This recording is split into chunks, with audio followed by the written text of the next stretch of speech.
Oke, kita akan melanjutkan materi desain organisasi internasional dari part sebelumnya ya.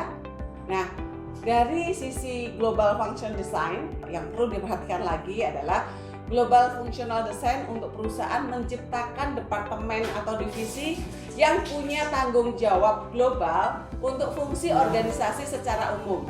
Dari sisi manajemen keuangannya, operasi, marketing, research and development, dan SDM-nya. Yang kedua yang digunakan MNC ya, multinational corporation di sini adalah yang mempunyai produk sempit atau sama, dinamakan organisasi bentuk O. Sebagai contohnya British Airways Global Functional ya, Anda perhatikan dari Chairman, Chief Executive Officer ada beberapa yang perlu diperhatikan setiap poin-poinnya. Jadi dari Direktur Marketing, Public Affairs, Direktur Engineering, ya, Direktur Health di sini bertanggung jawab langsung yang langsung terkait dengan pihak Chairman itu adalah Direktur Flight Crew, Direktur Corporate Strategi, Direktur Corporate Finance, Direktur Legal Affairs, dan Direktur Human Resource, ya.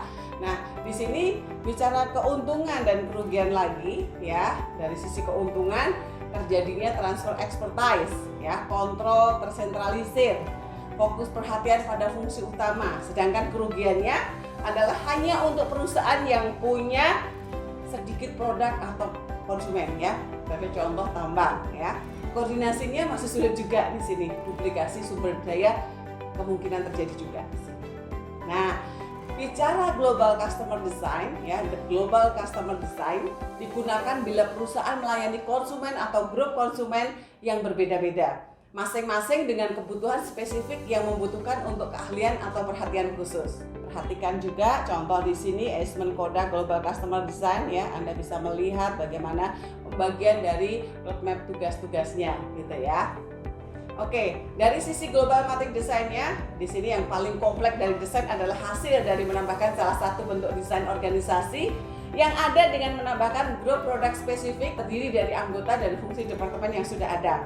Kemudian setelah tugas pengembangan produk selesai, grup produk dibubarkan dan anggota pindah ke tugas yang baru. Ya, keuntungan kerugiannya juga bisa menyatukan fungsional area dan produk expertise, mempromosikan fleksibilitas organisasi, memberikan akses pada kebaikan dari desain lainnya, sedangkan kerugiannya adalah cocok untuk perusahaan yang banyak produk, ya, dengan lingkungan yang tidak stabil, pegawai bertanggung jawab pada banyak supervisi dan keputusan yang mungkin lebih lama, ya.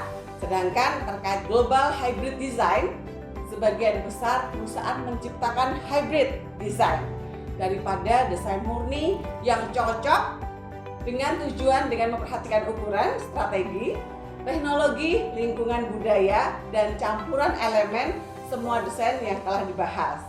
Sedangkan perusahaan yang mungkin menggunakan GPD tetapi mungkin mempunyai fokus pada fungsi lain di area dari beberapa grup produk dibandingkan yang lain.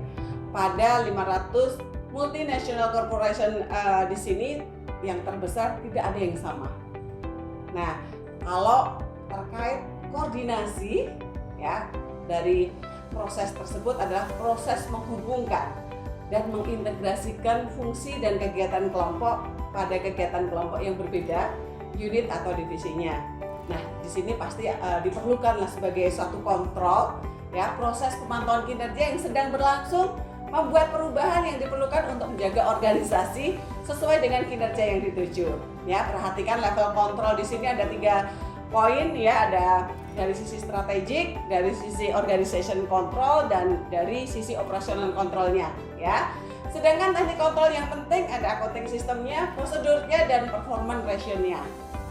Kemudian, kenapa sih alasan penolakan terhadap kontrol? Ya, pastinya ada over control, inappropriately focus control, dan yang terakhir adalah increase accountability, ya. Sedangkan cara mengatasi kontrolnya, penolakan terhadap kontrol apa saja nih? Ada 4 yang perlu kita perhatikan di sini, ya. Mempromosikan partisipasi, yang kedua sistem kontrol yang jelas dengan fokus dan tanggung jawab yang menciptakan tanggung jawab yang masuk akal, gitu ya, mekanisme diagnosis, dan yang terakhir perspektif budaya. Itu tadi terkait materi singkat dengan desain organisasi internasional. Dari saya cukup. Jangan lupa ikuti terus channel Wiwit AB. Jangan lupa like, subscribe, dan komen untuk perbaikan video-video berikutnya. Terima kasih. Assalamualaikum warahmatullahi wabarakatuh.